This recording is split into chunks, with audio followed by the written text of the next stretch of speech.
To stand your truth is to stand for who you believe you are, despite the challenges that may arise, challenging what you say, your truth.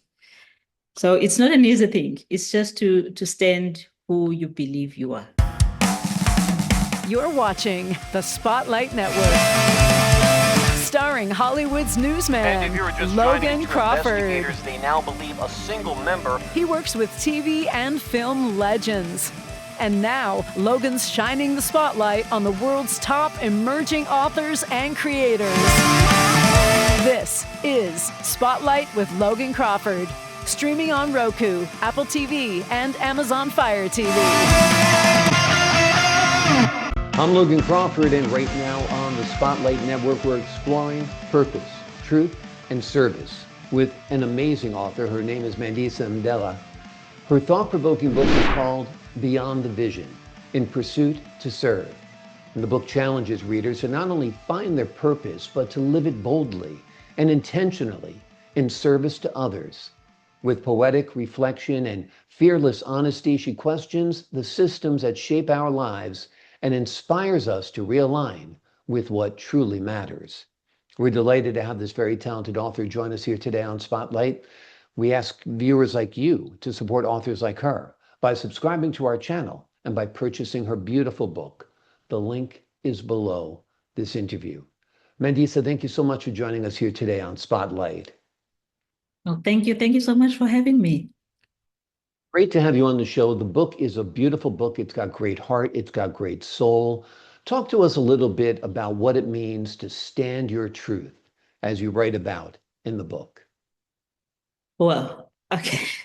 To stand your truth is to stand for who you believe you are, despite the challenges that may arise, challenging what you say, your truth. So it's not an easy thing. It's just to stand who you believe you are. Wonderful, wonderful. Talk to us a little bit about finding your purpose and living it boldly in service to others. In service to others is a big part of your theme, right? Yes, yes, definitely, because I strongly believe that we are here to serve each other. The reason why we're different, I cannot be Logan. Logan cannot be Mandisa at any given time. And then how do we do that? It's always been the question. And also, I don't want to believe that all of us understand the reason why we are here. Hence, we are going through all these challenges and issues, personally and collectively. But in my pursuit to understand, the structure of life and why we are here and finding my space in it, that's where all this work came from. Yeah. The foundation of it is more on purpose, because that talks to self. Purpose to me, a lot of people talk about purpose, especially these days, purpose, and I always ask people, what is that? But for me, purpose is that reason to be.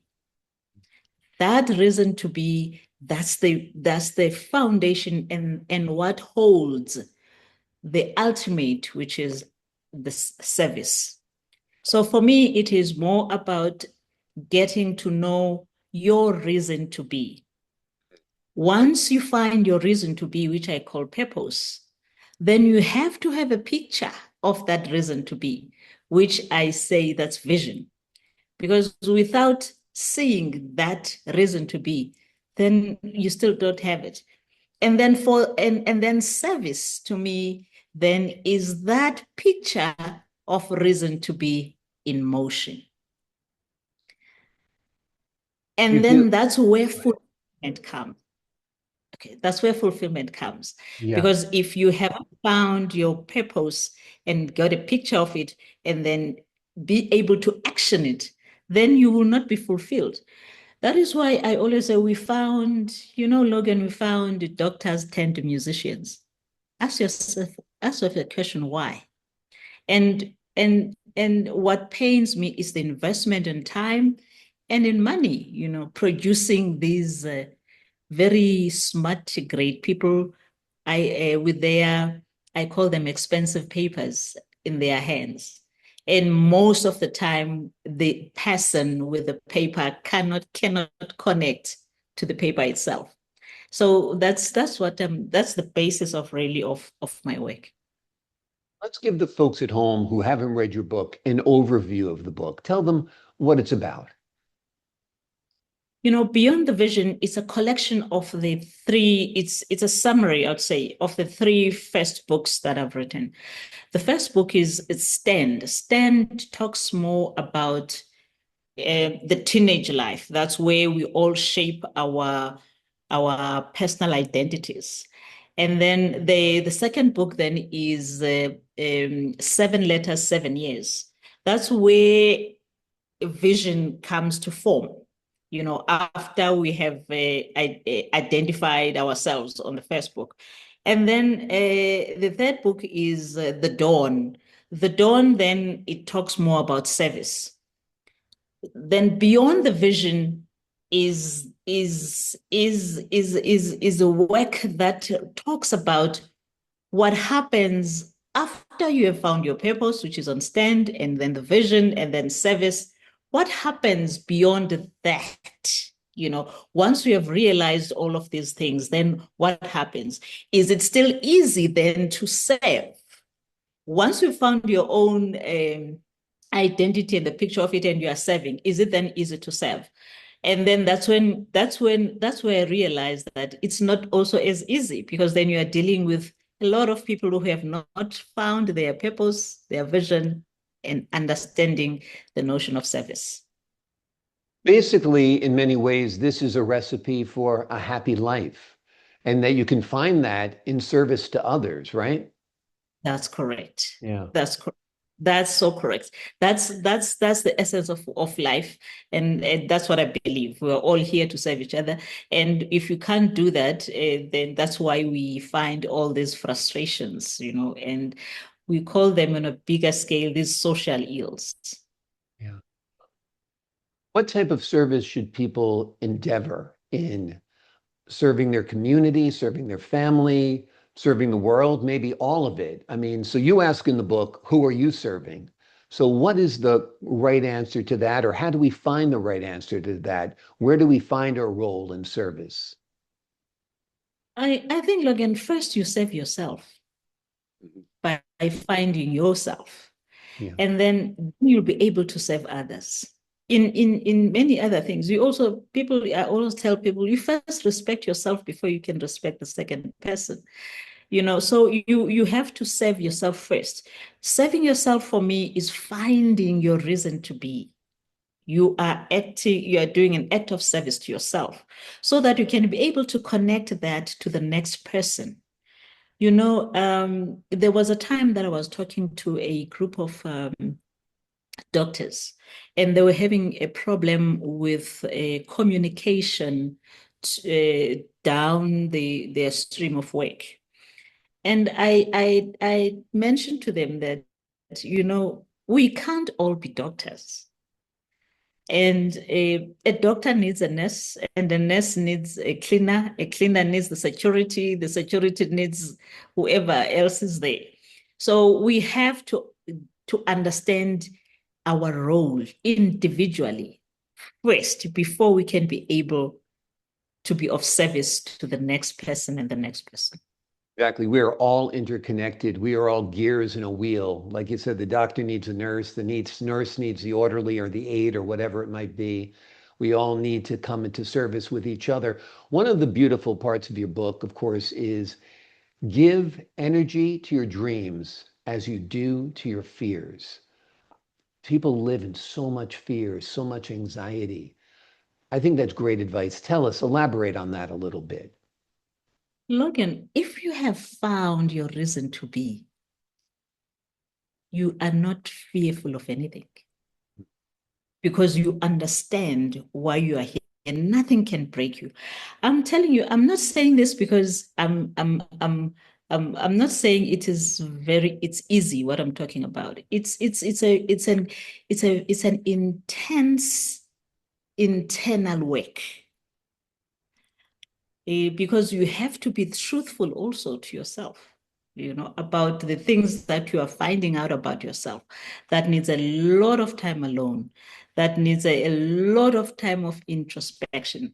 It needs a lot of time of understanding the every aspect of life around you. So it's not easy, but what that is why I decided then, because some people ask, why would you expose your life and how you grow up and your family and all this like this? And I say to them, without me doing that, people would not have understood my message, because it's breaking also that fear that what is Logan going to say?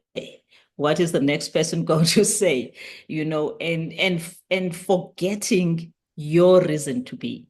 But if you find your reason to be and settle in it and lock it in, you will not be worried about what Logan does. I always say this to people: this that you claim you are is not without the other. If you claim you are smart, we need a dumb person to call you smart. That is why darkness cannot exist without light. Exactly. Yeah. The Chinese have the philosophy of that as well, the yin and the yang, the white and the black, the interconnectedness, no doubt. And we do need opposites in this world to give definition, to give meaning at times. Talk to us about the role of anger or unrest in awakening a deeper truth. You talk about anger. Anger, I think, is another energy. And what I've realized is that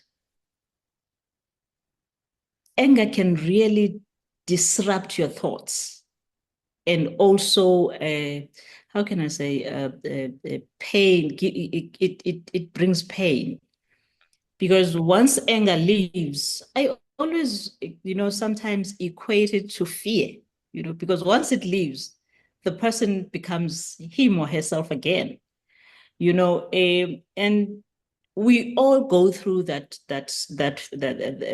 say, anger, and we all go through fear.